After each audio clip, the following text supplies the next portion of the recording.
میرا اللہ میرے نبی کی خوشی پر خوش، میرا اللہ میرے نبی کی ناراضگی پر ناراض، ان کے امنوں سے خوش ہے، ان کی زندگی سے خوش ہے، ان کی محبت سے بھی خوش۔ اور میرے نبی کی علامت ہوتی تھی جب آپ ناراض ہوتے تو آپ یوں بیٹھا کرتے تھے، یہ آپ کی علامت تھی ناراض ہونے کی۔ جب آپ مسکراتے تھے آپ کی یہ داڑھیں اندر سے نظر آتی تھیں، یہ زیادہ مسکراتے تو داڑھیں اندر سے نظر آتی تھی۔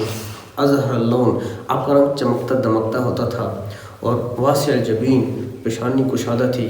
اکحل ازج اقرن حواجب، کہ آپ کی آنکھوں کے 7 نام، اور بین الصدر، کہ آپ کا سینہ چوڑا اور کاندھے بالکل برابر ہوتے تھے۔ آپ کو کوئی ادھر سے بلاتا تو آپ ٹپیکل اس پہ گھوم جاتے تھے اور فرماتے جی فرمائیے، کوئی ادھر سے بلاتا آپ پورے اس طرف گھوم جاتے تھے۔ اذا التفت جمیعا، اذا ادبر جمیعا، کوئی ادھر سے بلاتا تو پورے ادھر گھوم جاتے، ادھر سے بلاتا ادھر گھوم جاتے، کوئی پیچھے سے بلاتا پیچھے گھوم جاتے۔ تو ایک بدو آیا میرے نبی کے پاس تو کہنے لگا کہ محمد تمہاری 3 باتیں بڑی عجیب ہیں۔ ایک کہ تو کہتا ہے کیسر و کسرا کے محل میرے شہر میں آئیں گے مدینہ میں، دوسری کہ سارا عرب کلمہ پڑے گا، تیسری کہ قیامت کے دن ہاتھ پکڑ کے تو مجھے بتائے گا کہ سارے کھڑے زندہ ہوں گے، کھڑے ہوں گے، اور حشر کا میدان قائم ہوگا۔ تو میرے نبی چلے گئے، ابو بکر آئے وہ بھی چلے گئے، عمر رضی اللہ عنہ کا دور ہے تو وہ بدو زندہ ہے۔ تو اس نے دیکھا کہ کیسر و کسرا کے محل آ رہے ہیں اور قدموں میں پڑے ہیں عمر فاروق رضی اللہ تعالیٰ عنہ کے، اور سارا عرب کلمہ پڑھ گیا۔ تو وہ کہنے لگا کہ بھائی 2 باتیں تو ہو گئی ہیں، تیسری بھی ہو جائے گی، اس سے پہلے کلمہ پڑھ لوں۔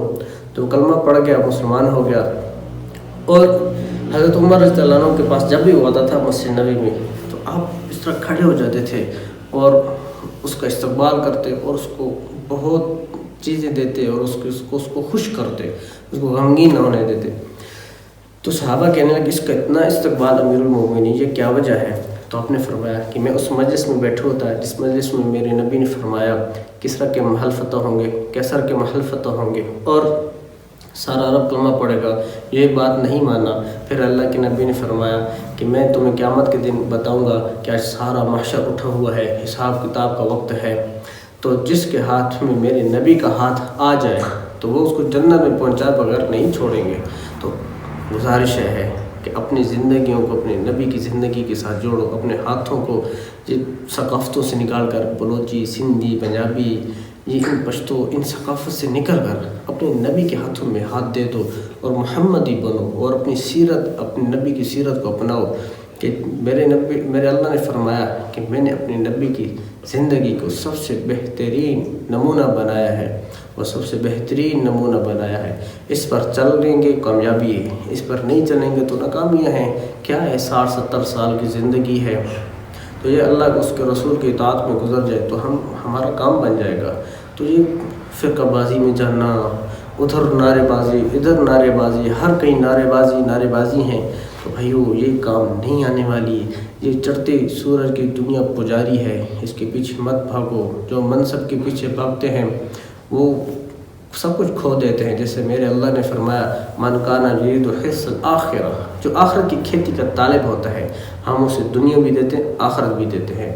من کان یرید حرث الدنیا، جو دنیا کی کھیتی کا طالب ہوتا ہے ہم اسے دنیا تو دے دیتے ہیں لیکن آخرت میں اس کو کوئی حصہ نہیں ہوتا۔ تو ایسے نہ بنے کہ نہ دنیا ملے نہ آخرت ملے، اور ایسی یاروں بے مددگار بھٹکتے رہے۔ تو ہم نے تو وہ بننا ہے کہ جس سے میرا اللہ راضی ہو، جس سے میرا نبی راضی ہو، جس سے میری آخرت اچھی بنے، میری دنیا بھی اچھی بن جائے۔ تو یہ ہمارا پیغام ہے سب کو کہ اپنے نبی کے ساتھ جڑو، بس اپنے نبی کے ساتھ جڑو۔